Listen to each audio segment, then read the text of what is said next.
So it sounds like something out of a movie, the threat of a bunch of human weapons with biologically enhanced capabilities. Pretty sure that's the plot line to Captain America. But the reality, we might be talking about Captain China. That's according to a new warning from the Director of National Intelligence about the threat from China. And by the way, a warning that has rare bipartisan agreement.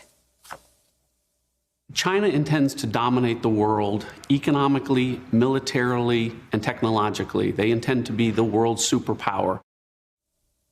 That's John Ratcliffe, of course, who is out with that new interview and op-ed. And the two leaders in both parties on the Senate Intelligence Committee say basically he's right, that China, quote, will stop at nothing to exert its global dominance.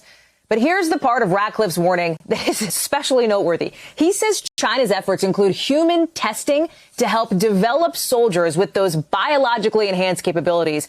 And that is why, of all things, we are talking about super soldiers right now.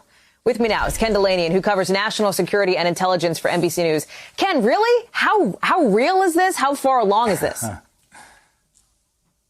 As you said, Hallie, this does seem like it's right out of a Hollywood plot. But what we know is that the nation's top intelligence official says that the U.S. has evidence that China is conducting biological experiments on its soldiers to enhance their capabilities. And as you said, he said this as part of an effort to convince Americans about the dire threat to American national security from China. So I was somewhat skeptical about this claim, but when I started poking around, I found that private American military experts in the think tank world have actually studied this issue and written about it, and they have found that there is ample evidence that Chinese scientists are very interested in applying biotechnology to the battlefield, and specifically the CRISPR gene editing tool, which raises a ton of questions. Picture super strong commandos who can operate on 3 hours sleep, or a sniper who can see twice as far as a normal person. This is the kind of thing that the Chinese aspire to doing, and